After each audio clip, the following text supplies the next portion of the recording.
Let's open a word of prayer. Lord, thank you for this day. Lord, we pray you'll bless our time together. Pray that you will give us the wisdom, the knowledge, the courage to stand firm in an increasingly evil day in a world that is in quite a bit of turmoil. Bless us today in Jesus' name. Amen. Well, today we're going to talk about providing the missing context. You know, when you post on Facebook or Twitter or someplace, these crazy fact checkers who nobody knows who they are, they pop up and they say, this post seems to be missing context, so it may not be true.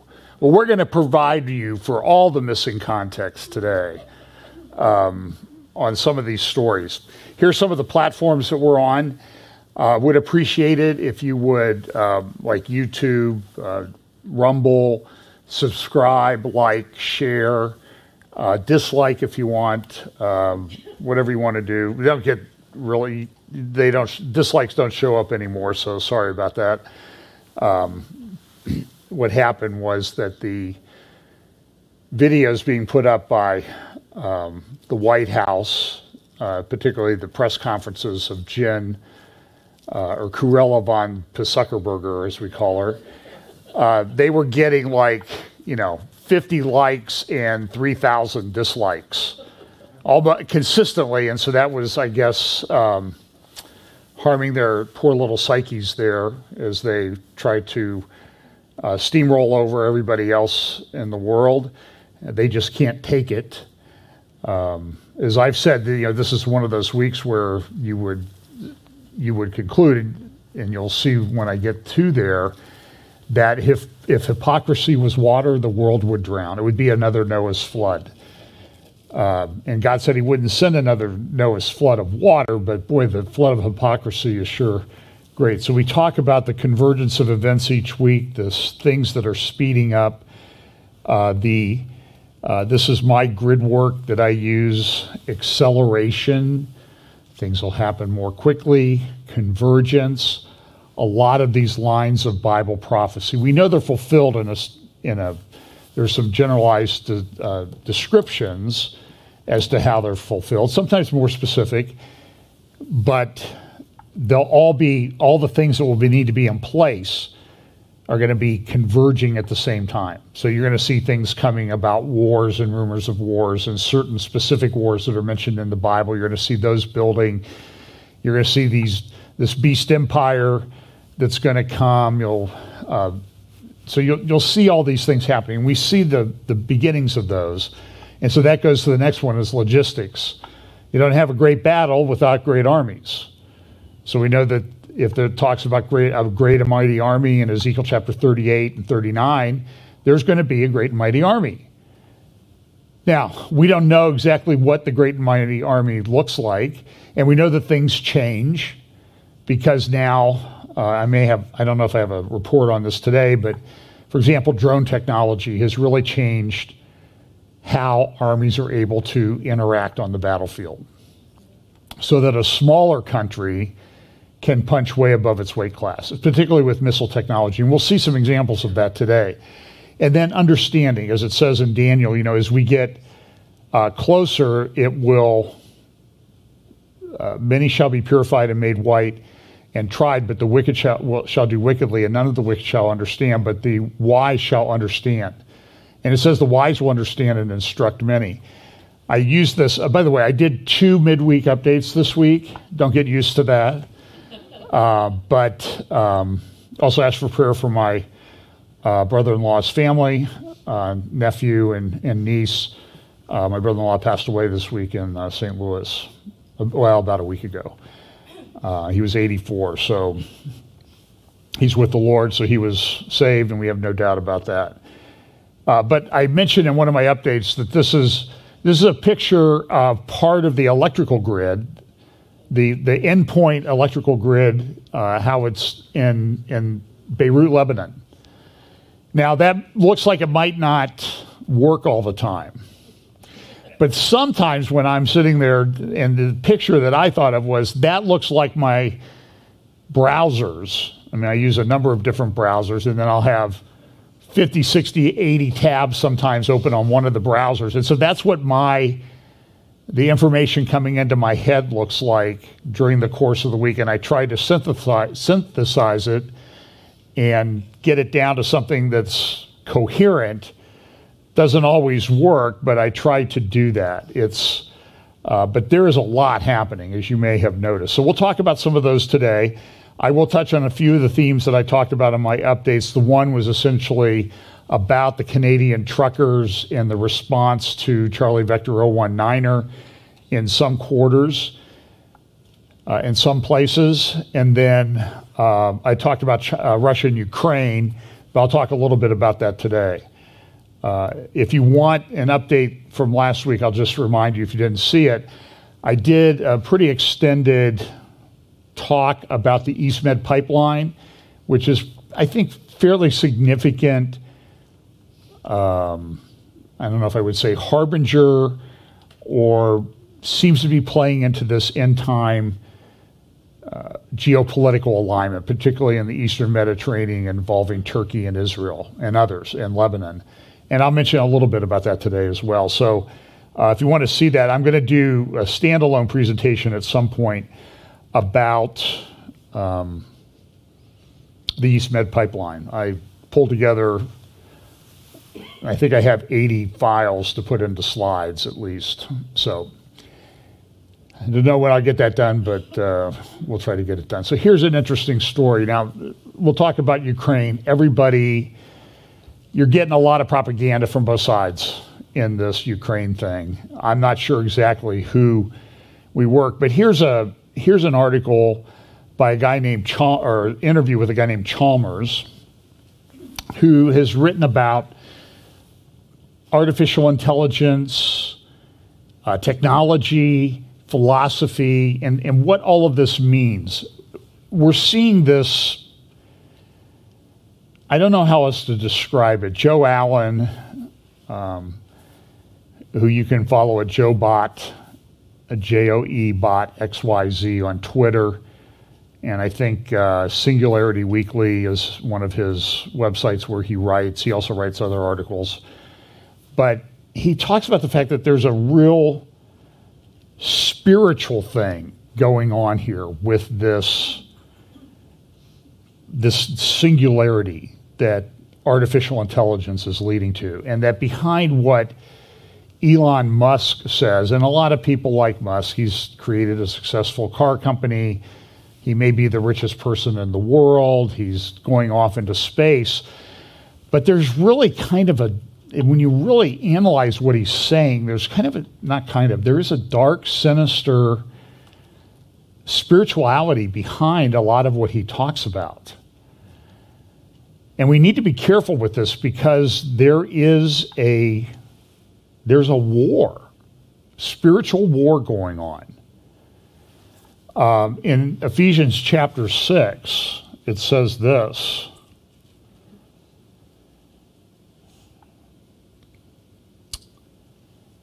Finally, my brethren, verse 10, be strong in the Lord and in the power of his might. Put on the whole armor of God that ye may be able to stand against the wiles of the devil. For we wrestle not against flesh and blood, but against principalities, against powers, against the rulers of the darkness of this world, against spiritual wickedness in high places. And boy, is that ever true, as the things we're just seeing going on. There is a spiritual component behind this. Wherefore, take unto you the whole armor of God, that ye may be able to withstand in the evil day, and having done all, to stand. Stand therefore, having your loins girt about with truth, and having on the breastplate of righteousness, and your feet shod with the preparation of the gospel of peace. Above all, taking the shield of faith, wherewith you shall be able to quench all the fiery darts of the wicked, and take the helmet of salvation and the sword of the Spirit, which is the word of God. Praying always with all prayer and supplication in the Spirit, watching thereunto with all perseverance and supplication for all saints. For me, that utterance may be given unto me, that I may open my mouth boldly to make known the mystery of the gospel. And that's really what we should be about in this time.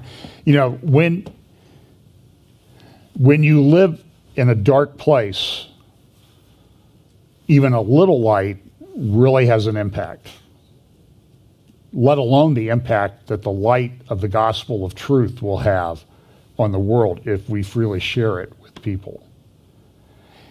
And we don't know the impact that we have in this life. We'll know someday.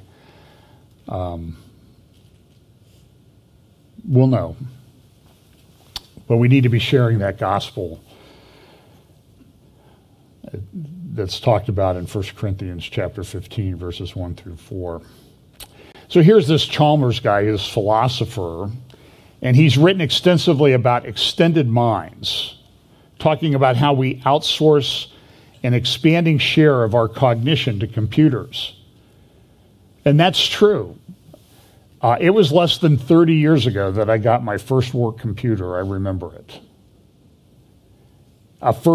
A PC. Prior to that, I'd had a terminal at my desk where I could access a computerized database of legal research that now has almost all the knowledge ever digitized, all the knowledge in words digitized in a searchable database. When I started law school, they had 4 years of Ohio cases online, which didn't really help us much in Indiana, but it was still like, and there was one terminal for the whole law school of 850, 900 students. So knowledge has really changed, but we've outsourced a lot to computers. My first computer had 2 megabytes of RAM and a whopping 40 megabyte hard drive. Our whole network for 90 users at that law firm had less than a gigabyte of storage. Things have changed. Now we think about, we have way more in our one phone. We'll have hundreds of times more than we had in an entire network back in those days. So this philosopher, Chalmers, says, this is in the Financial Times, says this can be useful, outsourcing our cognition to computers. This can be useful. A smartphone can help us remember telephone numbers or reach a destination.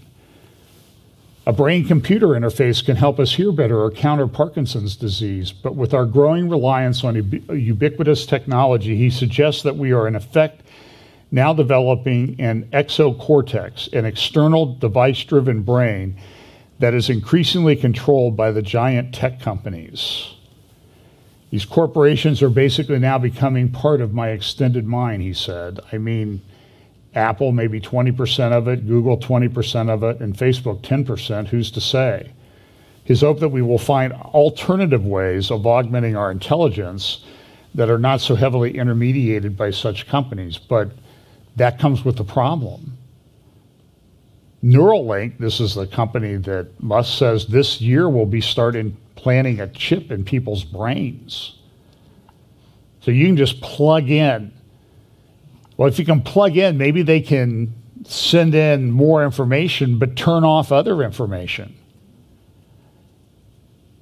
And see, this is the problem. This is Tower of Babel type stuff where men are trying to become God.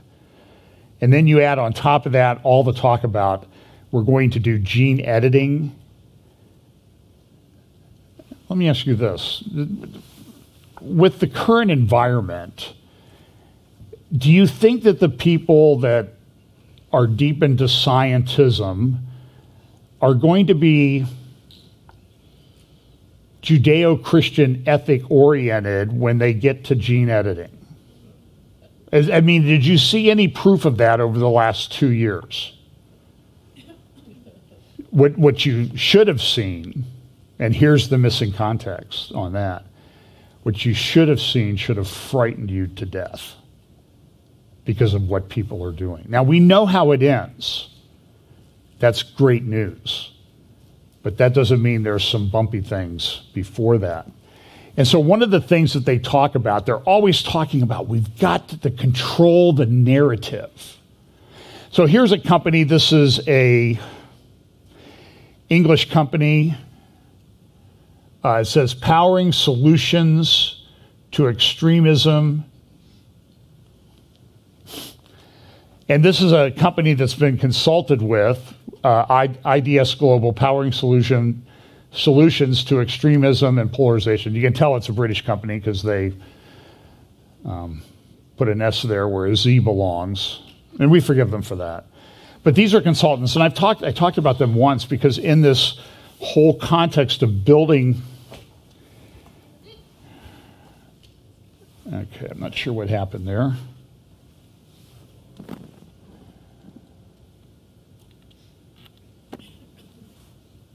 Do you have me back, Brian? No.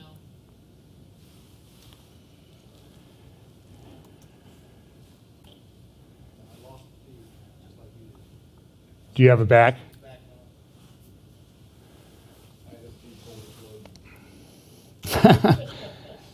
Yeah, they're analyzing stuff. Are we okay? Yeah, we're good. Okay. So we just need to get a way for them to put a big "get moving" on that screen in the back there. Anyway, so in the connection with extremism and the narrative that's been built about certain events at our nation's capital and elsewhere, and now with what's going on in Canada, this narrative that anybody who doesn't agree is an extremist. So this company, and as I've said, they've provided consulting to the Canadian government. And boy, can you see the Canadian government sort of following along with these, I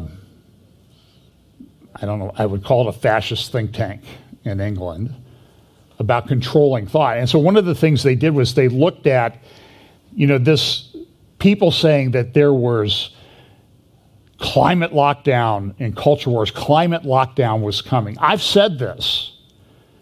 That makes me, in their view, an extremist, a conspiracy theorist. Because we're not talking, who's talking about that?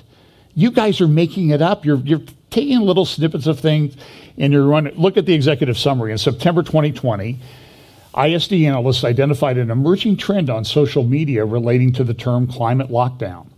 This spike in volume seemed to be driven primarily by climate skeptics who claimed the Charlie Vector 019er pandemic was merely a precursor to future green tyranny, and that both governments and global elites would curtail civil liberties under the pretext of climate change. Over the following 8 months, analysts conducted a detailed study of the emergence and mainstreaming of this phrase across Twitter, Facebook, and YouTube. Yeah, well, and so they do. They have this great timeline, this very interesting timeline that they've built. One of the things they said is this World Economic Forum tweet, and this is what the tweet said. We're deleting this tweet. Lockdowns aren't quietly improving cities around the world, but they are an important part of the public health response to Charlie Vector 019er. And then they say that, you people, you talked about the Great Reset and these lockdowns, and now we're going to apply it to something else. And so I'm saying is, show me a reason not to think that when I listen to these people. We'll see. We'll just talk a little bit. So, look, here's a cover of Time magazine recently. And you can see how, everything has jumped, will never be the same. And then there was another back in, I'm trying to remember what it was, April of 2020, there was an actual magazine cover called The Great Reset. And so in this report that this IDS company did, they said, people are making way too much of this Great Reset. And it didn't help that the Time magazine actually did a cover story on it, a whole cover. That kind of misled people. But I could play you clip after clip after clip of news people talking about it, of government leaders talking about it, of government leaders like Jacinda Ardern in New Zealand, who's now sort of wondering what's going to happen to her politically when they get rid of the lockdowns. A graduate, by the way, of the Global Leadership Institute that's run by the World Economic Forum, Klaus Schwab and the guys that did the Great Reset. In fact, Klaus Schwab wrote a book, The Great Reset. What was he talking about that? His vision of a Great Reset. And he has all the elites of the world coming to his thing. Now that's morphed into a thing called the Great Narrative for a Better Future. And so do you see how this all fits together? The narrative is what they're trying to provide. And so when you go against the narrative, immediately you're said, well, you are missing context. Comrade Haller, you are missing context. So here's the Canadian trucker thing. We know this. I talked about it on my update I put up on Thursday. And the police have become hardline approach to the demonstrators. And I sit here and I look at this and I'm like, what happened to the police? Now look, these guys are disrupting things. But where were all these Canadian papers and the Canadian Prime Minister, for that matter, when Black Lives Matter was disrupting city after city after city, burning buildings? And you had this moron on CNN saying, with burnings building behind him and people running around burning cars, and he says, they're mostly peaceful protests going on here. Come on, that's missing context. That's like turn around and take a look. So, and it's become very disruptive. A guy named Mark Carney, who has been touted as a potential Prime Minister of Canada, he's another one of these World Economic Forum types. And he was a director at the Bank of Canada, and he came out and he said, this is sedition. It's time to end the sedition. In our capital city, many people have been terrorized for more than a week. And what was well, I will bring in the testimony of the Canadian Prime Minister in a moment to tell you what was the terrorism that was going on. Now, somebody responded to this in a National Post and said, this is not sedition. I don't care what you think, Mark Carney. Oh, by the way, but I think that the protesters should all go home. And then this is some pictures of the bridge, Ambassador Bridge, between Windsor, Canada, and Detroit, Michigan, which is one of the most important trade routes in the world. You know, billions of dollars a year go across that bridge. And it's been closed down, and they're going to try to tow things off. But the tow truck drivers say, no, we have to work with truckers all the time. You think we're going out there and tow that? And people are upset that there's a vaccine backlash. The police, you see what they call jerry cans in Canada. The police are going out and taking those away from the truckers. We're going to freeze them out. We're going to take their water away too. So here's Canadian Parliament the other day. This is affecting Trudeau. His poll numbers are down, and here's a little debate. I like the debate in Parliament. I like the back and forth and yelling at each other. I kind of like to do that in a courtroom every now and then. It's like, that's ridiculous, and it's hard to not do that when somebody's making such a ridiculous point, which often happens of my opponent. I'm sure they never feel that way about me. So here's... Just a short time ago, we had an election in this country where we asked Canadians how they wanted to keep fighting this pandemic. And their answer was clear. Canadians chose vaccines. They chose science. They chose to protect one another. Because Canadians know that's how we get back to the things we love. It has to stop.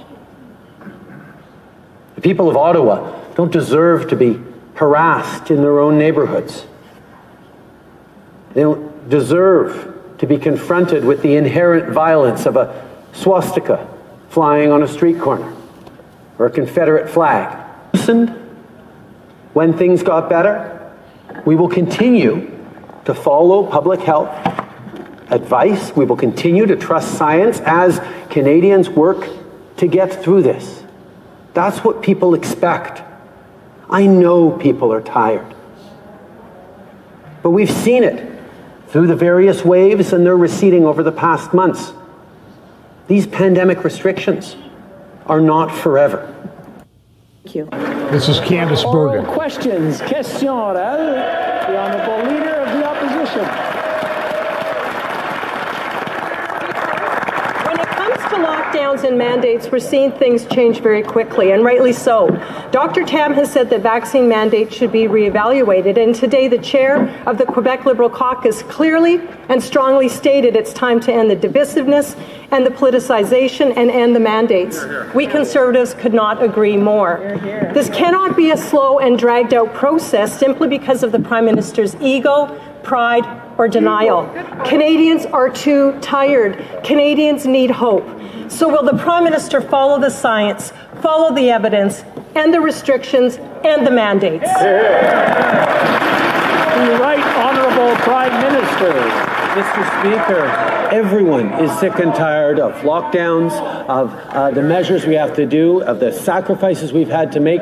But Canadians have continued to step up over the past 2 years, been there for each other, been there to get vaccinated. And that's the unity we've seen across the country of people who've been there for their neighbours, who've been there for their frontline health workers. That's what Canadians are going to continue to do. That's how we get through and back to the things we love. We're going to continue to follow the science. We're going to continue to have Canadians' backs.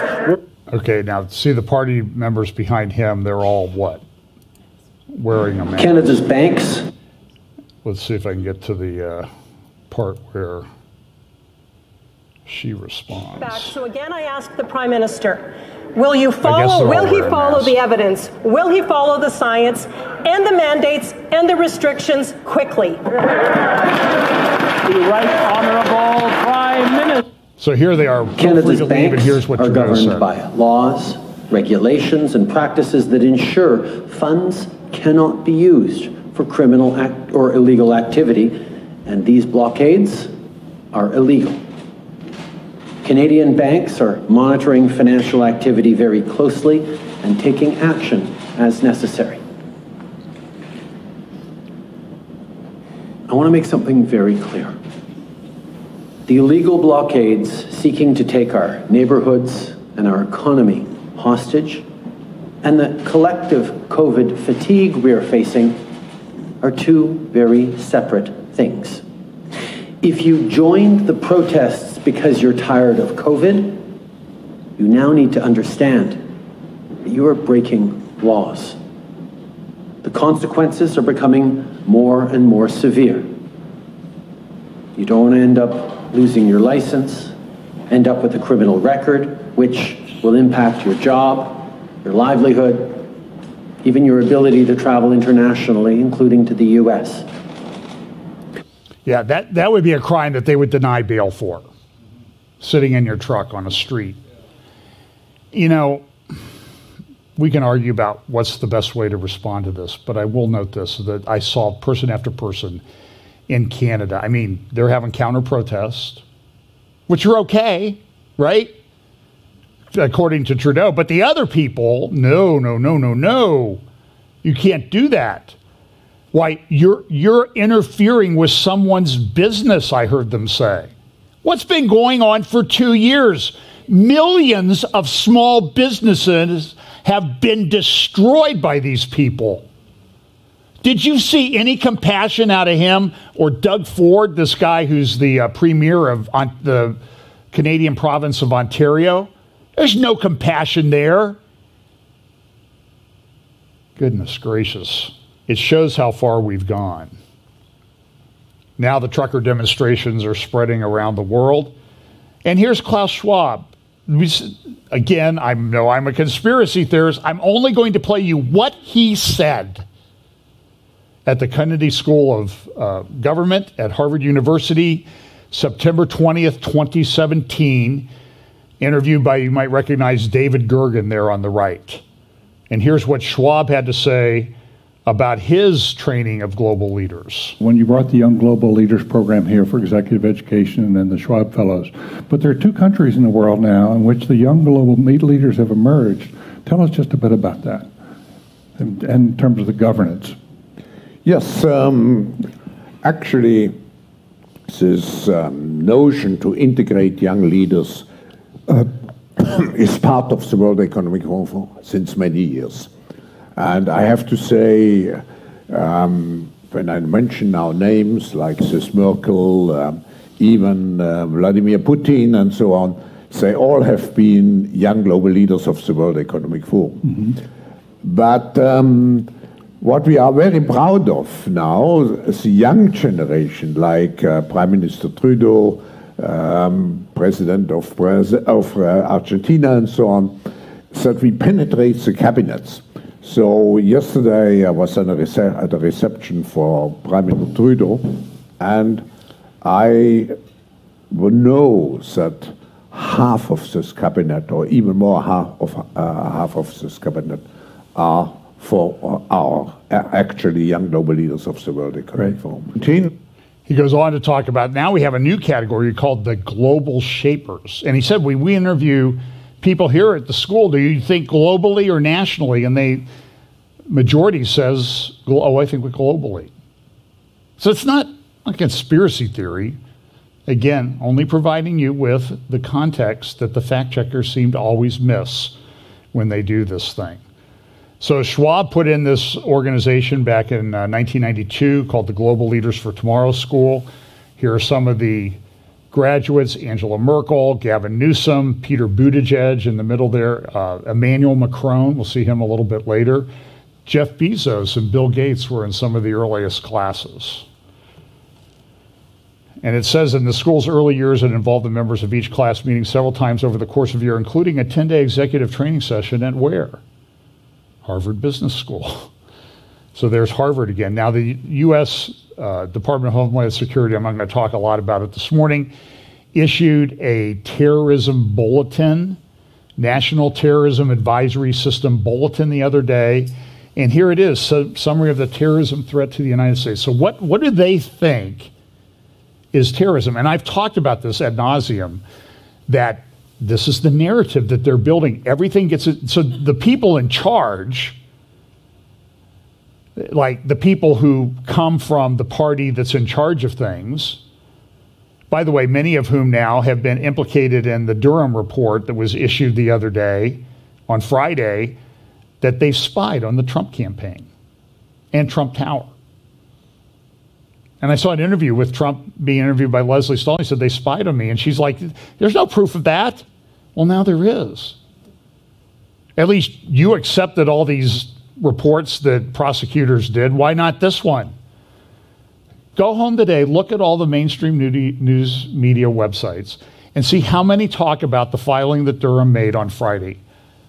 I'm gonna guess you're not gonna find it hardly anywhere. I didn't see it in any of the mainstream papers that I looked at.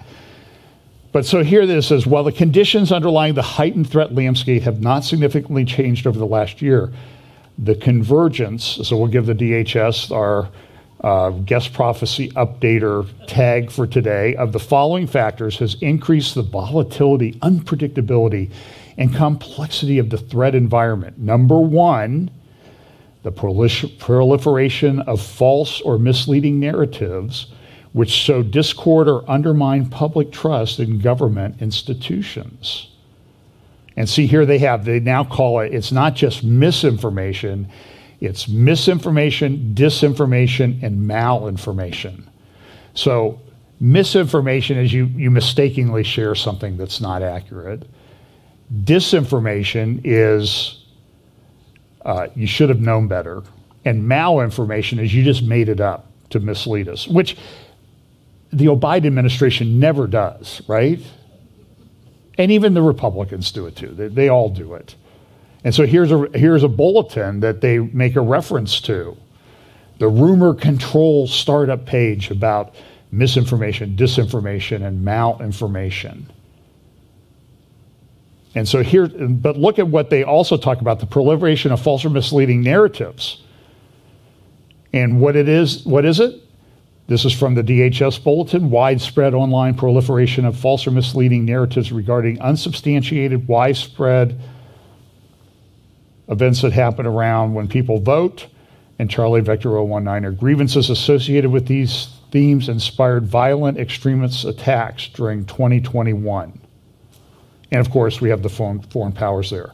But the narratives, so I'm just wondering, here's all these people who are coming out saying, we're easing the restrictions. We're getting rid of the mandates. Do they fall under this? So Candace Bergen, who said end the mandates, they would say, well, she's spreading misinformation or malinformation. But now 11 Democratic governors or 12 Democratic governors have said they're ending mandates. Are they spreading misinformation and malinformation? See, it's always a thing for thee, but for them, but not for thee. And this is a clip from a State Board of Health rules that's being considered in the state of New York. The comment period runs out tomorrow. Quarantine shall mean the physical separation and confinement of an individual or groups of individuals who are reasonably determined by the state commissioner of health or local health authority to have been exposed to a highly contagious communicable disease, but who do not show signs or symptoms of such disease for such time as will prevent transmission of the disease in the clinical judgment of the state commissioner of health. Now, do you want that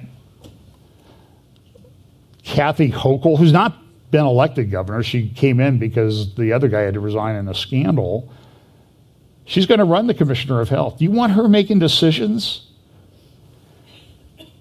Now, good news though. This one will warm your heart. In an Israeli classroom, the teacher announced, well, you'll know what she's talking about. It's in Hebrew, but here we go. אני רוצה להודיע לכם שבהחלטת הממשלה הוחלט שמהיום לא צריך מסכות גם בכיתות.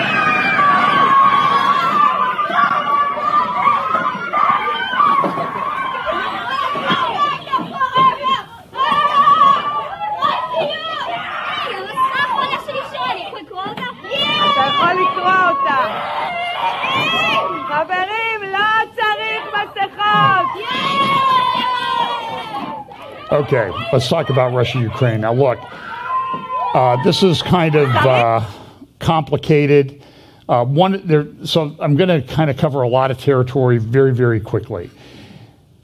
There's some things that indicate beyond what our government is saying that, that Putin means business. He's trying to accomplish much more. Now, he sent some demands to the U.S. government back in December. The government has now responded, rejected most of them. And essentially, he wants NATO rolled back, and NATO will never grow, and NATO will never, defend anybody that's on a border with Russia, and things that they just can't agree to. This is a briefing that back in December 21st, that Putin and the Shogun, the head of the Russian Defense Ministry, had a briefing, and they have a website, you can go look it up, and they post these things, and they have briefings, they show the weapons that they have, and they show people doing exercises. And then this one, though, you see this one involved Ukraine. They were talking about Ukraine, and they showed the map there. But one of the things that Russia has done in Poland, up there on the left, the Kinzhal missile, it's a hypersonic missile. It means invincible. That missile has been deployed in Belarus on the border of Poland, where they've been having some military exercises. This is a missile that we cannot defend against. Here's some articles from Financial Times about the North Korea's developing hypersonic missiles. The United States does not have a defense to hypersonic missiles. There's no laser thing to shoot them down or anything like that. And now everybody's trying to do it, and there even have been some reports that the Iranians are trying to develop the technology also. So this is what I talked about, the logistics of Bible prophecy, and how did some of these countries who aren't these world superpowers, how do they punch way above their weight class and cause this problem. And part of it may be developing technologies. And we haven't even gotten into artificial intelligence and drone technology. In fact, Putin here this is back in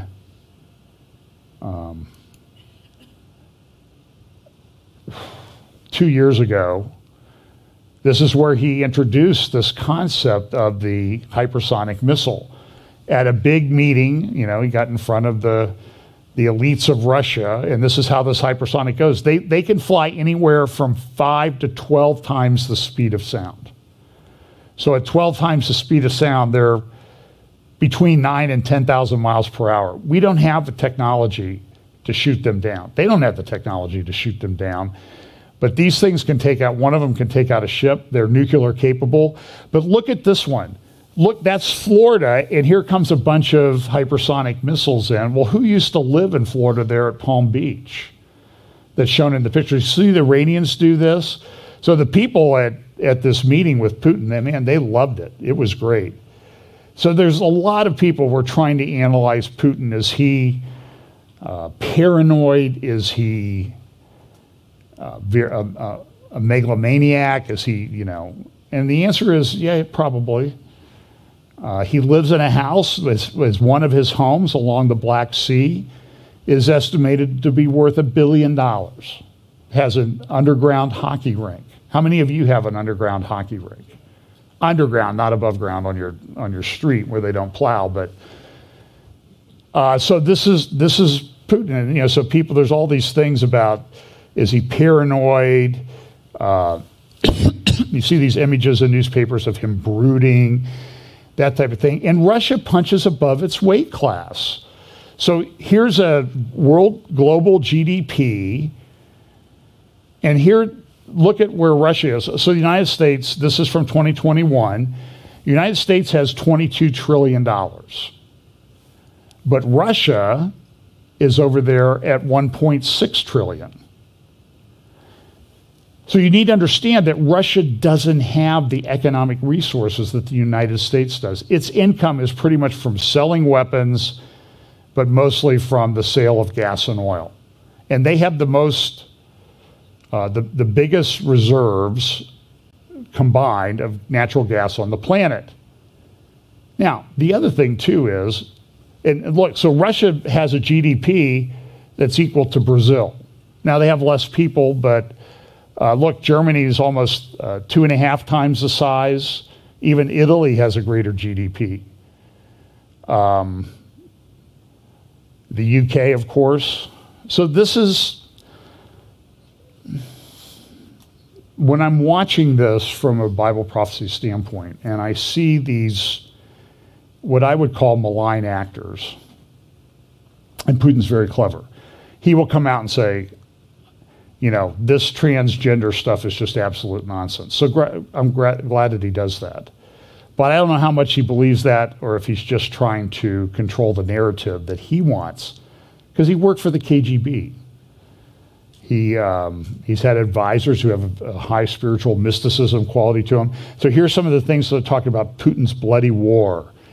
They're bringing in field hospitals and plasma supplies. So here along the border in Belarus, there's a field hospital. Here's a field hospital set up at another time. People are looking back, I was talking to somebody yesterday, is this 1938 Sudetenland, where the leader of Germany took over part of Czechoslovakia, that led to a Munich Accord, an appeasement by Chamberlain, the British Prime Minister? Remember, he comes back, I have peace in our times. Or is it going to be 1939 in Poland, where the leader of Germany actually invaded Poland in a war? So the question is, so a lot of people are saying this sounds like 1938. The U.S. has said it's going to be a horrible toll. I mentioned to you that Putin, this icon, the Lady of Kazan, and I want to apologize, I said that it led the Russians into battle against Napoleon at Waterloo. That happened I think in the Netherlands or Belgium, over in that area. And so I was wrong on that, but Napoleon did go against Russia, and he had a terrible result. And so people attribute this to this icon, which was, I guess, leading the Russian troops. I mean, Napoleon lost 80% of his men over a winter. It was a big mistake. Eventually led to his downfall. So they're having drills near in Belarus. People are upset. We're not sending troops into Ukraine. We're sending them into bordering countries, Romania, Poland, and elsewhere.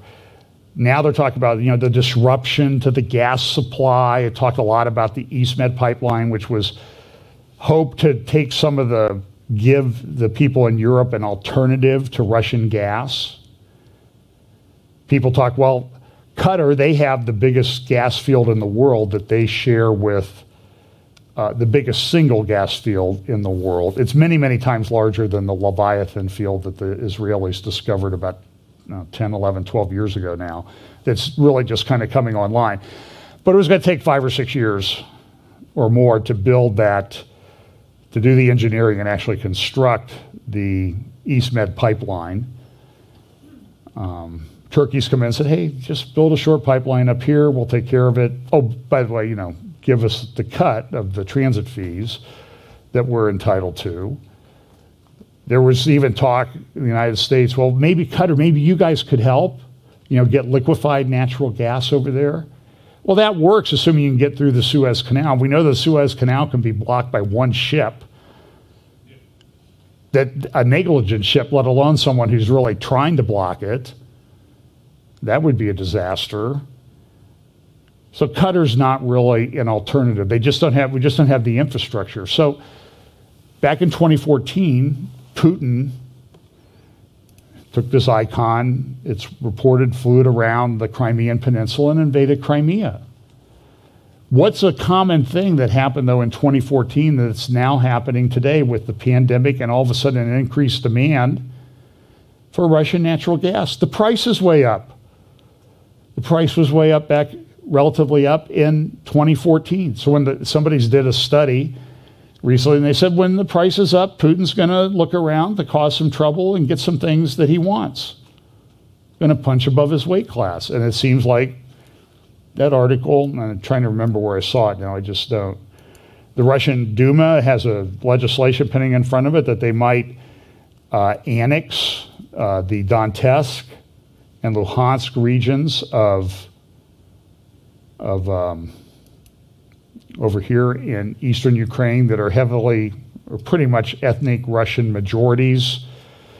Putin and Xi got together.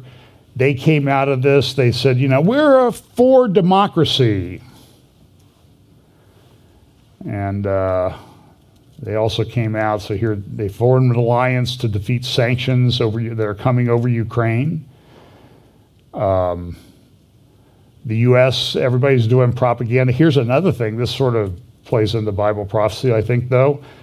Why Russia and China are building up Iran. This new arrangement, though vulnerable, Tehran is the ideal Middle East partner in an alliance in order to destroy the U.S.-led world order. The Ukraine crisis exposes a flaw in President Biden's Iran strategy. Washington engages with Beijing and Moscow as if they share core U.S. interests with respect to Iran. And by the way, I don't know that Biden knows all this or remembers it, but Robert Malley, who's the lead negotiator in Vienna, he's a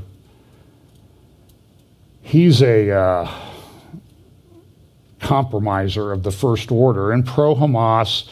And they just released the Houthis in Yemen. They said they're not a terror organization anymore. Well, what do you think's happened? Well, they've been sending drones and missiles into Abu Dhabi and Dubai and the United Arab Emirates, into Abu Dhabi and the United Arab Emirates. So that's certainly what officials, this article in the Wall Street Journal says in Tehran, are saying. Last weekend, a spokesman for the Iran's Parliament's National Security and Foreign Policy Committee said, in the New World Order, a triangle consisting of 3 powers, Iran, Russia, and China, ding, ding, ding, has formed. And he was clear about the goal that this new arrangement heralds the end of the inequitable hegemony of the United States and the West. In sum, the article says China and Russia are building up Iran. Both need a partner in the Middle East devoted to resistance to undermine U.S. power. Why is the Biden team going along for the ride? Washington's approach should be more strategic among the members of the global alliance dedicated to destroying the American-led order. Iran is the most vulnerable. The job of the U.S. is to defend it. And I would highly recommend that you go listen to the last couple of weekly podcasts of the Caroline Glick podcast. She talks about this in an article in Israel Hayom on Friday. She also taught, you can get that at carolineglick.com. She talks about the fact that this Robert Malley guy, he wrote a paper when he was with this CIS group. He was CEO of it for a while. George Soros is or is on the board, the executive board of that organization, and they just go around try to make compromises. And compromises really, they don't work very well.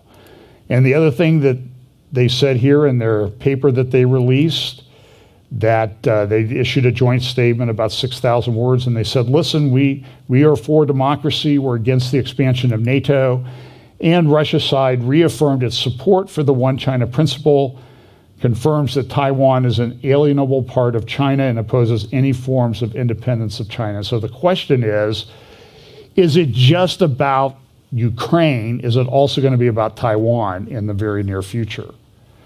Now, I don't think anything will happen on Taiwan until after the Olympics are over, and it may be that Putin waits, but it did not go well. Well, Emmanuel Macron, he got involved. He went to Russia and then to Ukraine to try to negotiate a thing, and it didn't go very well for Macron. One of the first things he did was he refused a COVID test in Russia because he said, if you do the COVID test, you could get my DNA. Now, that's kind of interesting because a lot of people that are accused of misinformation, disinformation, and malinformation have been saying that about the COVID test, but it's okay for Emmanuel Macron to say it. So I'm only providing context. This is what Emmanuel Macron himself said when he went to Russia this week. I don't want one of those tests, not administered by Putin. And there was a lot of back and forth, and this led to some, I love the creativity of people on the internet. By the way, the other thing that you learn about Macron saying he doesn't want Putin to get his DNA is that he has DNA.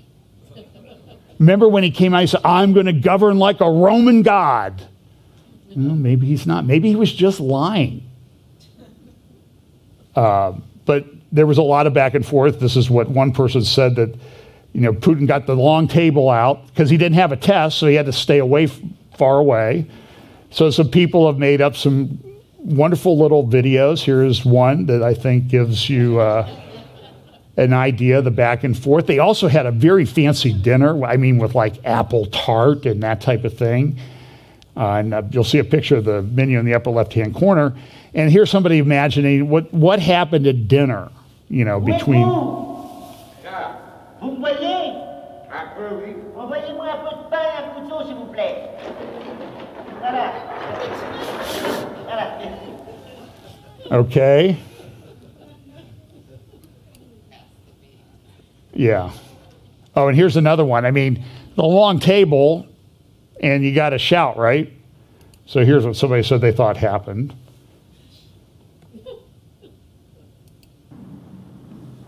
Cette journée tombe au 30e anniversaire de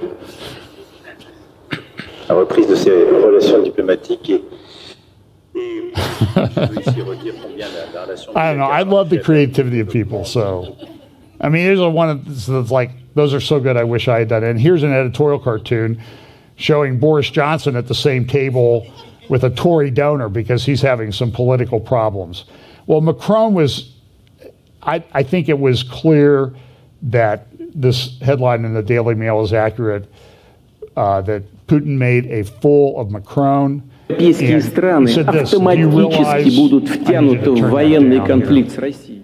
Do you realize if Ukraine joins NATO and decides to take Crimea, that the European countries will automatically get drawn into a military conflict with Russia? This is addressing Macron. Of course, NATO's united potential and that of Russia are incomparable. We understand that, but we also understand that Russia is one of the world's nuclear powers and is superior to many of those countries in terms of that. But there will be no winners, and you will find yourself drawn into this conflict against your will. You will be fulfilling paragraph 5 of the Treaty of Rome in a heartbeat, even before you know it. If he knows that article. Of course, the president does not want to see developments unfold this way. I do not want it either, Putin said. That is why he is here and has been tormenting me for 6 hours now with his questions, guarantees, and solutions. This is Putin in 2017 at the Vadal dialogue.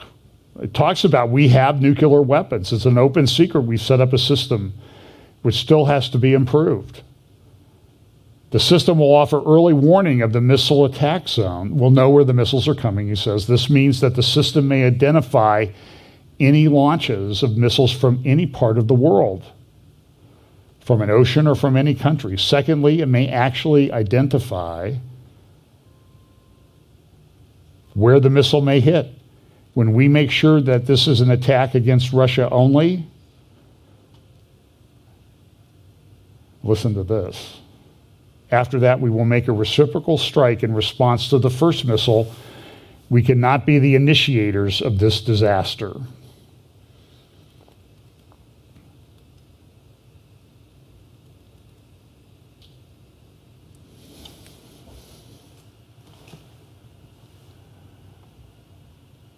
Of course, in this situation, we are waiting for somebody else to use nuclear weapons against us.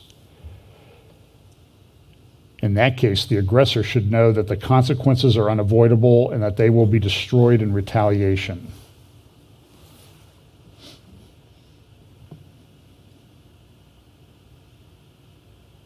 We will not be victims because we are going to paradise, heaven, and they will simply die and not be able to repent. So, to make matters worse, the British Foreign Secretary Minister Liz Truss went to Russia. She was kept waiting out in the car. They told her to park down the street. She had to park down the street. I mean, very humiliating. I mean, this is a press secretary of a country that's got double the GDP of Russia, press minister, or foreign minister. And she came back and Lavrov, I mean, this guy's been around forever. You know, these guys are well trained. And he essentially said, listen, at the news conference, I felt like I was talking to a deaf and dumb person. He actually said that. Now, so he didn't think the conversation went really well. And then he said, listen, you guys think that we got to wait till the ground turns hard like stone before we can invade Ukraine. Well, let me tell you something. I was listening to somebody, it was like talking to somebody who had already turned to stone. That did not go very well. The British press was having a field day with it. Now everybody's saying, get out, get out, get out. The United States have said, get out. The Israelis have said, told their people to get out of Ukraine. Somebody posted this, which I thought was a clever cartoon about U.S. embassies in Saigon, Kabul, and now Kiev. In the Washington Post, this is a report from a hearing that was held, I think, earlier this week. The U.S. general who's taking over CENTCOM, the command of the Middle East, he was asked about the potential for repercussions in the Middle East of a potential Russian invasion of Ukraine. So look, the Middle East is really where Bible prophecy is centered in terms of geopolitics and how the nations interact in the end times. But so this is where I think it's maybe tied in. So he's looking at what's going on in Ukraine. What's he say? Kirilla said he believes that it could spill over into Syria, where Russia already has a military base and troops. If Russia does invade Ukraine, they would not hesitate to be able to act as a spoiler in Syria as well. He added that the U.S. doesn't believe Russia wants to go to war with the United States. Another article at the Jerusalem Institute for Strategy and Security, a U.S. failure in Ukraine crisis could lead to a conflagration in the Middle East and Asia. You can go look that up and read it. It is a difficult thing. It says this, Iran could unleash its proxies against American allies in the Middle East. Israel could decide to avoid notifying Washington before acting forcefully. A Russian victory in Europe could precipitate a conflagration in the Middle East. This is an analyst writing. Similarly, China could learn that the U.S. determination is melting away and its threats can be ignored. An attack on Taiwan could follow. So it would be sort of the dominoes falling. Ukrainians probably realize that we still live in a Hobbesian world where every state is on its own and life is often, quote, as Hobbes said, life is often, quote, solitary, poor, nasty, brutish, and short. Are you ready to meet the Lord? Here's another, the potential impact of Ukraine-Russia conflict on the Middle East region. Talks about the Black Sea has become a flashpoint. And they said there's three things that we need to look at that are potential that could in fact impact the Middle East. And those would be energy, agriculture, and refugees. Energy being the Nord Stream, the gas supply. Russia wants Nord Stream 2 approved. Germany hasn't approved it yet. So about 30-40% of the gas that goes into Europe comes through pipelines in Ukraine. It's likely that those pipelines would be shut down. You may have noticed it's winter in the Northern Hemisphere. The gas prices are way up, 450% increase in natural gas prices across Europe. Talk about inflation. So Nord Stream hasn't been approved yet. It has a good capacity. It's kind of an engineering marvel. Here's a little bit. There's an article in this morning's London Times of London, talking about Nord Stream 2, and it was an engineering marvel. By the way, understand that compared to the East Med pipeline I talked about last week, the East Med pipeline has a stretch between Cyprus and Crete where the water, the ocean depth there is 3,000 meters deep. The depth, maximum depth that they had to do across the Adriatic Sea for Nord Stream 2 and Nord Stream parallels Nord Stream 1 was about 215 meters. So it's 15 times deeper. That's a significant engineering feat. The other thing is agriculture. Ukraine has it controls 50% of wheat exports to the Middle East. Half of Lebanon's, 43% of Libya's wheat imports come from Ukraine. Egypt gets over 50% of its corn and wheat from Ukraine. And Ukraine has this rich black topsoil. It's a very high percentage of this type of topsoil. I think above 25% of this rich topsoil. We have some here in Ohio. There's another big section of up in the Canadian plains that some of you may be able to visit someday if there's a change in leadership. The guy who says that everybody else is shutting things down and they're bad because he shut the border down already for a lot of people. And then there's also a concern, this is from the Times of London today, millions of refugees could pour from one country to another. So there's a lot of things going on. So let me talk about a few other things. The Houthis in Yemen, here's an example. This is a missile hitting a hotel in Abu Dhabi the other night. So take the Houthis off the watch list. They start sending missiles and drones into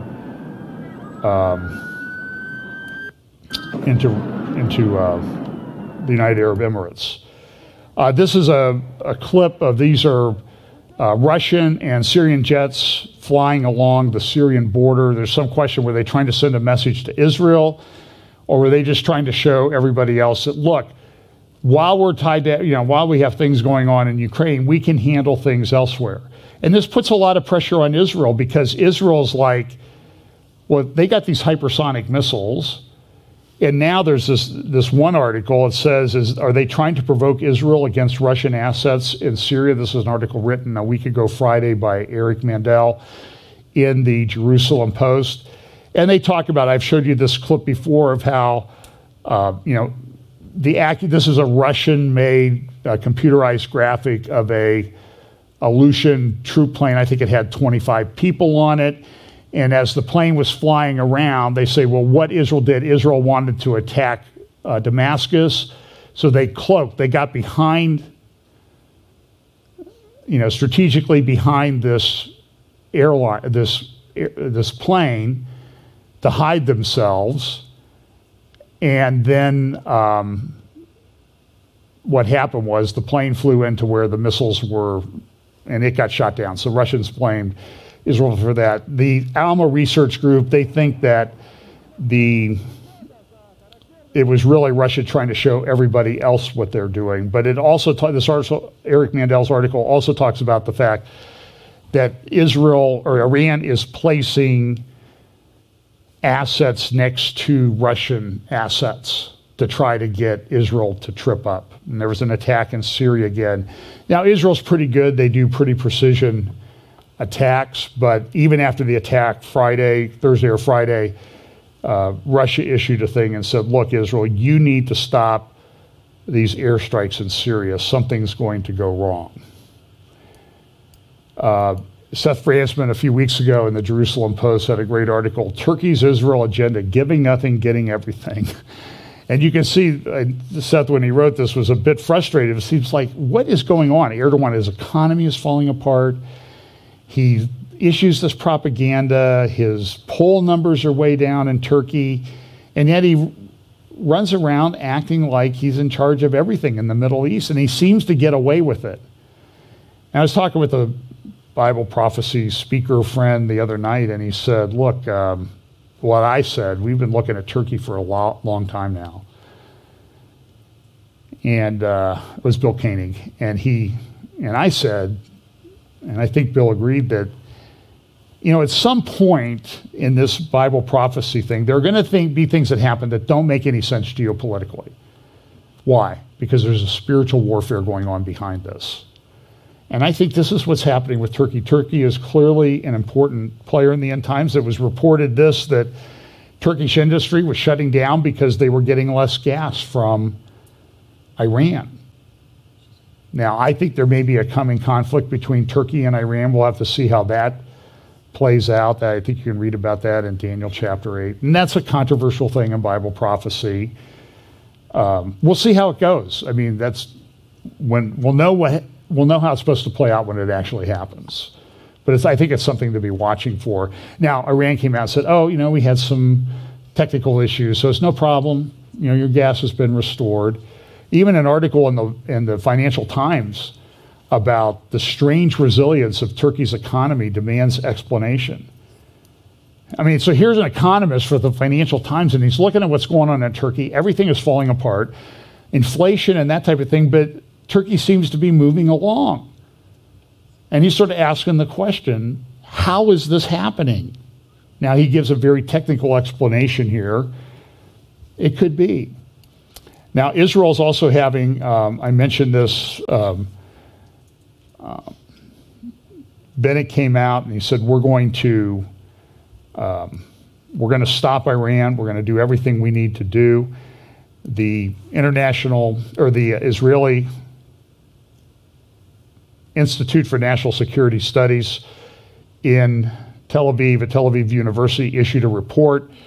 They also had a follow-on conference. This is their strategic assessment for 2022. It's only in Hebrew yet, so it's taken me a while to get through this because, well, I'm augmenting my brain with Google to translate the Hebrew, Google Translate. So I'm working through it. But they had a conference called A Time for Critical Decisions. They had a war game thing that they did about unrest in the Middle East. And I was talking to a briefing with General Amir Avivi of IDSF, Israeli Defense and Security Forum.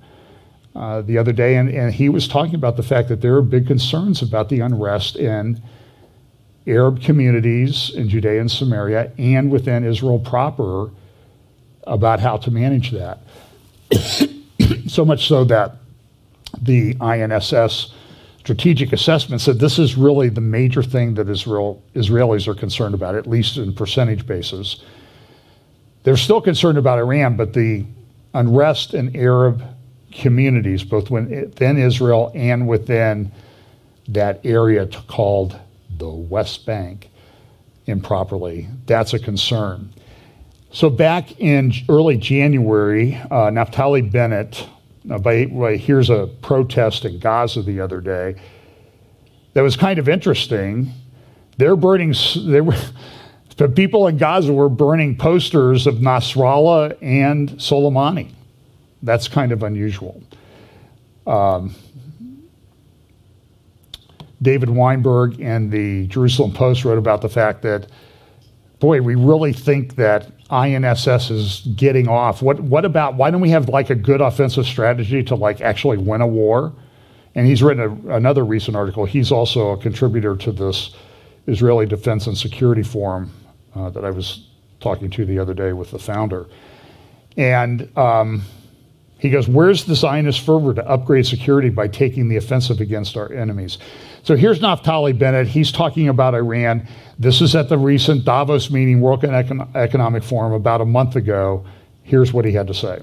We know at the same time that there is a growing optimism in certain quarters of the international community that Iran nuclear negotiations will progress in a positive direction, lead to an agreement. And how do you look at the prospects, and what would be an acceptable deal with Iran from the international community seen from your side, a kind of revised JSPOA?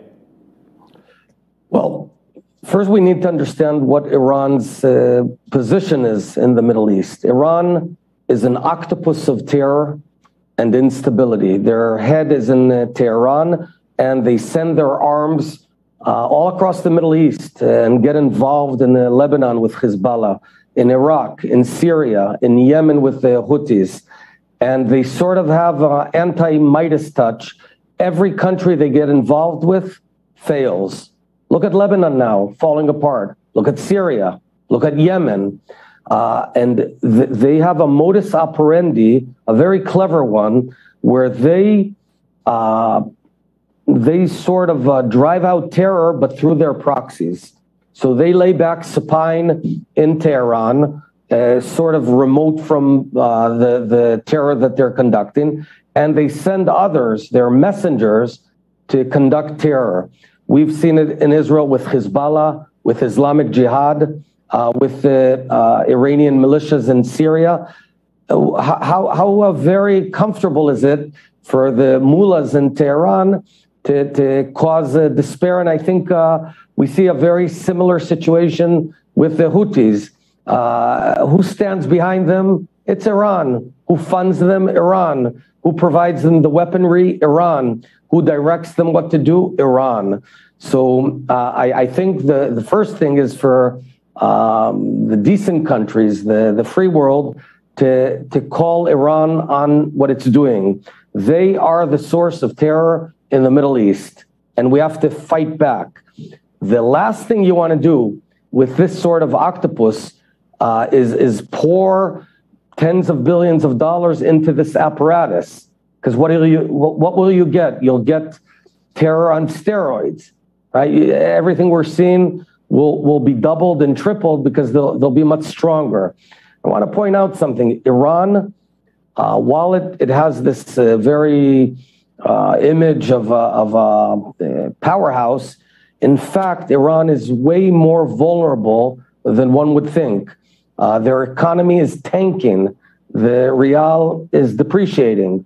They are so incompetent that they're not able to get water to faucets in huge swaths of land.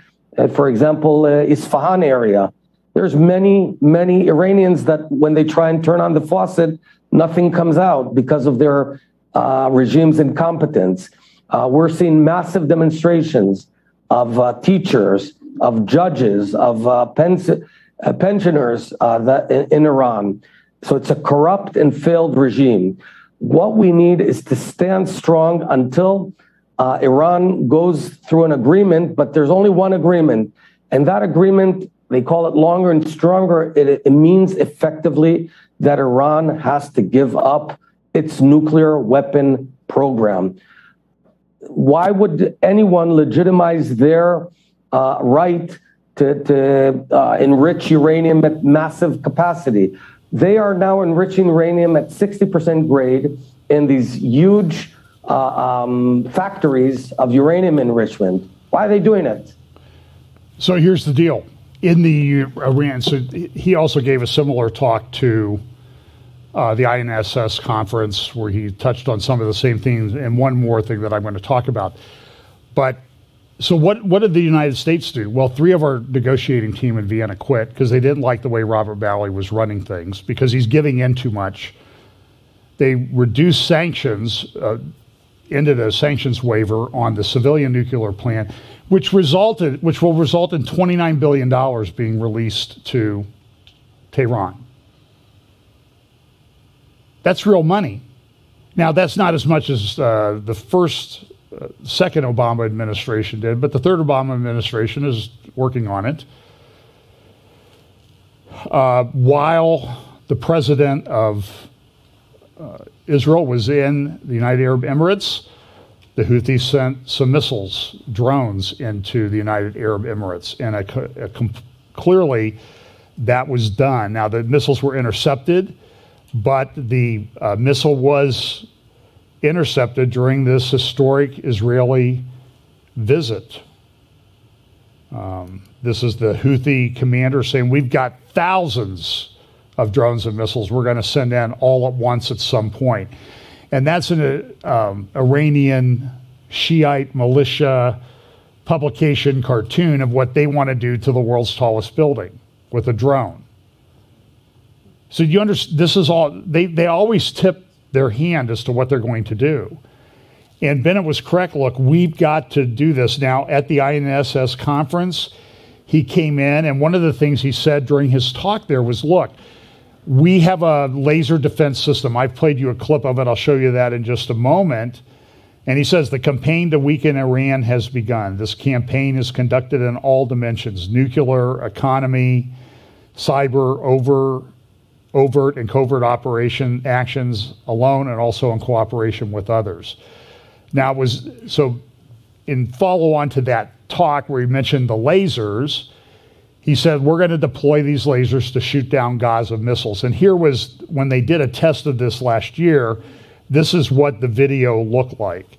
What Naftali Bennett, you can see him up there, he's talking in that insert. You don't need to show that because we know what he looks like. But this is, the Israeli defense contractor and IDF put up this video about their laser-controlled system that they're going to use to shoot down missiles and drones. And this is what Naftali Bennett said.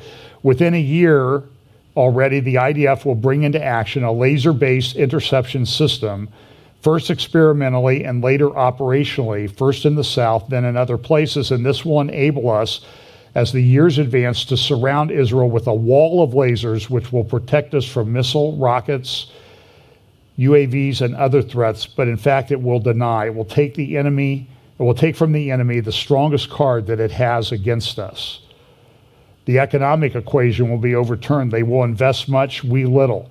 Because if you're able to intercept a missile or rocket with an electric pulse that costs several dollars, as opposed to $100,000 to set off one of the Iron Dome missiles to shoot a missile down, the economic equation changes. So look, right now this is a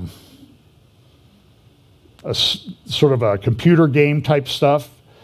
The people that I've talked to, in fact, there was a article that followed up Bennett's speech at the INSS conference, and it was called, and it's great if it works, and they have tried it against a single drone, which flies much slower than a missile, even the United States is the only one that tried to deploy anything yet, and it's expensive, cumbersome. So we don't know exactly how that's going to go. But it's, you know, it makes for great computer graphics, though. Give them A+ for that. And this is the one that they did last summer. They did a drone, and they shot it down. So here's what one of the defense analysts said at the Jerusalem Post: Bennett's bluff on lasers. No answer to Hezbollah, delayed answer to Hamas. Those who read carefully his speech about a new laser defense system will realize that less was promised than some of the loud headlines the speech produced. Beside the positive value of trying to attract additional investment in these systems, much of the headlines to the speech was a bluff, because lasers are not predicted to provide real defense against Hezbollah and Hamas for several years. And then a defense analyst that I talked to this week, or listened to this week, he said the same thing. Might lasers supplant Iron Dome over the next 5 to 10 years? They hope so. And should money be directed to get to that point? Absolutely. But there needs to be honesty on this. Hamas, which had less than 20,000 rockets during the Gaza war in May 2021, which Israel clearly won operationally, but Hamas controlled the narrative. They got hammered in the press about that. So this is a little bit of hype. Okay, we'll finish up. Let's see if I have anything. Okay, give me 5 minutes. I think we can get this done. I would highly recommend, though, that you go and read, because we know that one of the things we talk about is rising anti-Semitism. Here's Gantz went to Bahrain, also signed a defense pact, another historic thing that happened. But here's Amnesty International. They came out with this report, and this is what the article says. Amnesty International is the fourth left-wing NGO, non-government organization, to accuse Israel of the crime of apartheid in the last 2 years. It follows similar accusations by Human Rights Watch and B'Tselem. Yesh Din makes a similar accusation, but limits its charges to the West Bank. The others' reports spoke of Israeli actions in apartheid within Israeli sovereignty and areas of military rule, but Amnesty is the first to do so so forcibly place the report at the center of an international public campaign that would target the International Criminal Court, the United Nations, and Israel's diplomatic relations, including its strongest allies. It's not totally new, but it is an escalation. These date back to about 2009, and this is the report. This is a picture of the report. Israel's apartheid against Palestinians, cruel system of domination, and crimes against humanity. It is just, even the ambassador to the United States, who's from the United States, Tom Needys, who's in Israel now, who is dyed in the wool, full-on two-state solution. And he says, come on, this is absurd. That is not the language we have used and will not use. And they did a news conference in Jerusalem. These are the Amnesty International, I don't know, thugs. They're awful people. And so here at BBC, Israel policies amount to apartheid. Financial Times, Amnesty accuses Israel of apartheid. CNN, I'm surprised they're on board with this. I guess they're still in business. I didn't know, because I haven't seen much of them lately, except people getting fired for all kinds of shenanigans. Amnesty accuses Israel of apartheid. And it prompted an angry response from Israel. Well, good. I hope I was really mad. This is a Turkish newspaper. That headline says, Israeli reaction is a sign of fear. So because Israel, so here's Erdogan on the one hand trying to make nice with Israel, and on the other hand, newspapers that he controls, because he's taken over the press, he's taken over the courts, he's taken over the judicial system over the last 10 years. They're saying, oh, see, we got them right where we want them. Look how they reacted. They're scared. And so this is other headlines, Kuwait Times, Amnesty joins in this. The Jerusalem Post and the Wall Street Journal said it was the apartheid libel of Israel. There were a number of articles, Amnesty's shameful attack. Here's a quote from the report. In December 2008, November 24, I want you to listen to how they write this. Okay, and this is the problem that I had. I went to that Christ at the Checkpoint conference a few years back, and it was talking to the exact same kind of people. They there's a lot of times, I'm sure you have this problem now. It's like you watch something on TV, you read something on social media, and it's sort of like, what planet are people living on? Am I in a different parallel universe? Maybe there is multiple universes. And I'm seeing part of the other one, and I don't like what I'm seeing because these people, they can't reason. So look at, so this December 2008, November 2012, July 2014, May 2021, Israel launched military offensive against Gaza while Palestinian armed groups fired rockets from the territory into Israel. Listen, here's what happened. They fired the rockets first. Israel responded. 20,000 rockets last May. What is Israel supposed to do? Nothing? You don't know if they're going to hit somebody and kill them. What kind of twisted world? The framework of apartheid allows a comprehensive understanding grounded in international law of a situation of segregation, oppression, and domination by one racial group over another. Amnesty International notes and clarifies that systems of oppression and domination will never be identical. Therefore, it does not seek to argue that or assess whether any system of oppression and domination as perpetrated in Israel and the OPT, occupied Palestinian territories, is, for instance, the same or not analogous to the system of segregation, oppression, and domination as perpetrated in South Africa between 1948 and 1994. In other words, look, it's probably different, but we're going to use the same word anyway, because apartheid was specifically described what had happened in South Africa.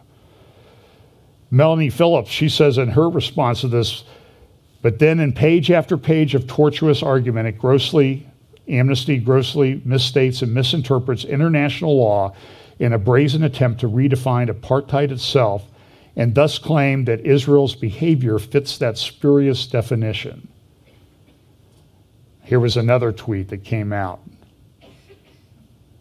And people were like, they're apologetic.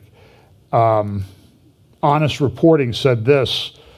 They call for a new definition of apartheid. And it says, they said they're just making it up. They miscite the Rome Statute. They're trying to get things in front of the International Criminal Court. They also say that, look, with regard to these refugee camps, yeah, there are refugee camps within the Palestinian areas of what they call the West Bank, Judea and Samaria. I've seen them with my own eyes. They're terrible. They look awful.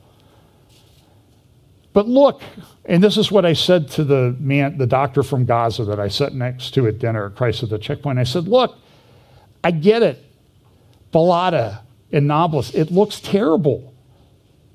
But I want to know, why is it, I see nice apartment buildings next door.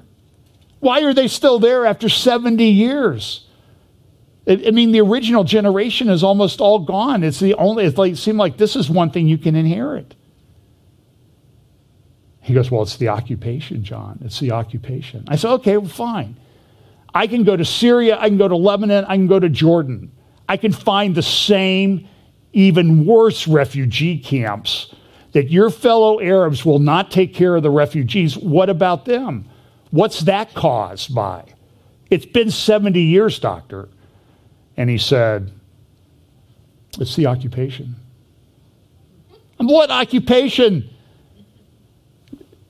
And a very nice guy, but, so the systems, it does not look like a great place. The NGO Monitor, which is another pro-Israel situation. Here's just a couple-minute interview on I-24 News with one of the vice president of that talking about this report. What, in your perspective, is problematic in this report from Amnesty? Hi, thanks for having me and for addressing this charade. I might say I think Amnesty takes it to the next level this time. I mean, it is a known fact that Amnesty has a history of anti-Semitic incidents and its staff promoting anti-Semitism, bias. They promoting BDS, but this report takes it really to the next level. It sort of makes a charade of human rights issues and makes a charade of what Amnesty International claims it tries to do, to blame Israel of apartheid crimes, the only country in the world since this was an issue in South Africa, is nothing short of a scandal. Just so we have a broader context, Amnesty's 211 pages report that was released today blames Israel of state-owned apartheid since its creation in 1948. So if until now we discussed, we had discussions around whether there is legitimate criticism of certain policies of the state of Israel, whether there's a political discussion concerning what is done inside of Israeli borders and beyond what is called the 67 or the Green Line. Now Amnesty erases all that and basically equates what Israel does in Haifa, in Tel Aviv, in Jerusalem, in Ramallah, and in Gaza. Okay, it completely omits any notion of terror on the Palestinian side. It promotes the most blatant anti-Semitic tropes, like using terminology like Jewish domination over inferior Palestinian people. It blames Jewish national institutions like Jewish Agency and the World Zionist Organization of promoting state-owned discrimination, systematic ones since the creation of the State of Israel. It basically artificially manipulates the laws of the State of Israel that is mainly there to preserve the Jewish identity of Israel as the only Jewish democracy in the world. Essentially, what the report does is calls for the destruction of the State of Israel as a Jewish state and as a manifestation of the Jewish right for self-determination. And that's true. So this is Melanie Phillips, the Amnesty International hate group. Indeed, Amnesty's agenda is not human rights at all, but the dismantling of the Jews' human right to their own historic homeland. To underline this, CAMERA, the Committee for Accuracy in Middle East Reporting, reveals a revealing discovery and an alert for the media. It writes, notably, in the originally circulated version of the report, Amnesty tipped its handwriting. This system of apartheid originated with the creation of Israel in May 1948. And so this is what this vice president from NGO Monitor said, exactly what she said in that interview. It's the creation of the Jewish state which caused this. After widespread condemnation in the final English language version, that version that was publicly released, Amnesty changed it to read, this system of apartheid has been built and maintained over decades. Oh, well, that makes it all better. Good for you, Amnesty.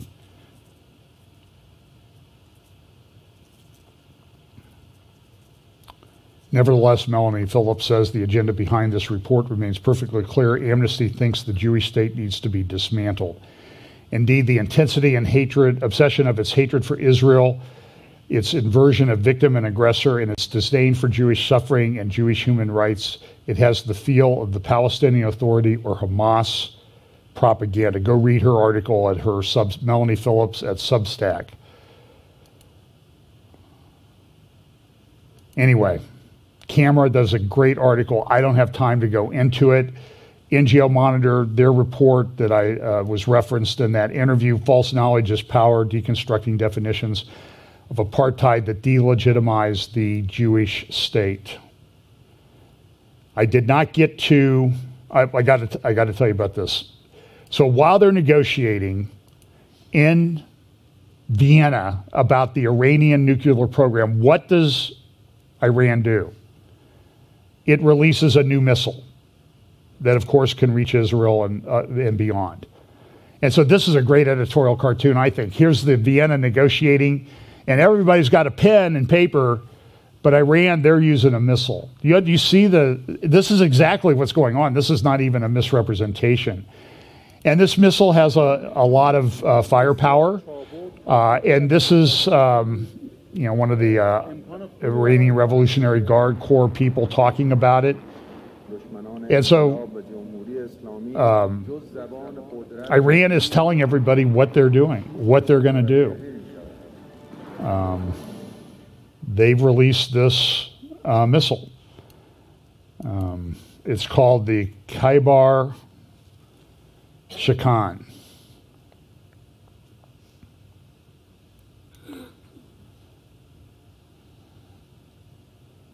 I'll just show you a little bit of the video, and then I have one thing I'm going to add here because I want to close with that. And then we'll be done, I promise. Mostly, promise. My wife, I can hear the one laughing the loudest is my wife. I gave her her card early, too. I shouldn't have done that. I lost all my leverage. So anyway, so this is what the Iranian missile can do. I mean, it's got impressive capabilities and accuracy, and this is a big concern in Israeli defense circles that, they're upgrading their missiles. This allows them to punch way above their weight class, and they can cause a lot of disruption. We know what happened when Hamas launched their relatively weak and insignificant. They didn't launch missiles like this, but this is. There we go. Okay, that's the end of that. So let me add one thing here. I got to sign out of my. Hopefully this will work.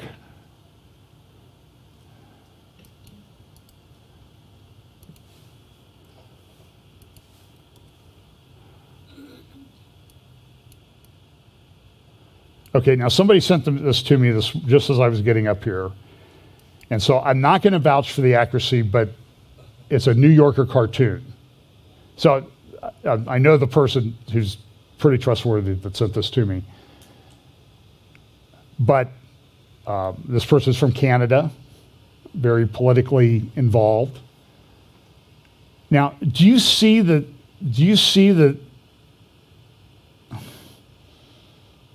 dark, sinister force behind that editorial cartoon?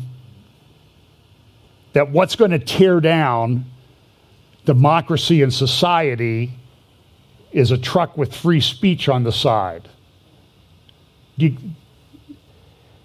So listen, we live in a very dark world. Put on the whole armor of God.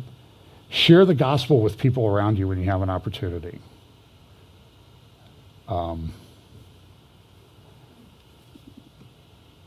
Might work. Might sow the seeds for somebody else who comes along later.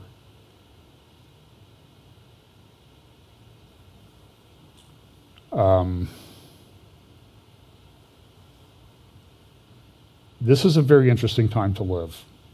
Put on the whole armor of God, share the gospel, stand firm in the faith, stay in the Word of God, and act like men. That's what we need to do. Let's pray. Father, thank you so much for your word. We pray that you will give us opportunities to share the gospel of Jesus Christ with those around us, because that is the only hope for this world. And we all look forward to Jesus ultimately returning, taking care of this, cleaning it up, setting up his kingdom where he will rule and reign. Hasten the day, Lord. Hasten the day. Bless us this week in Jesus' name. Amen.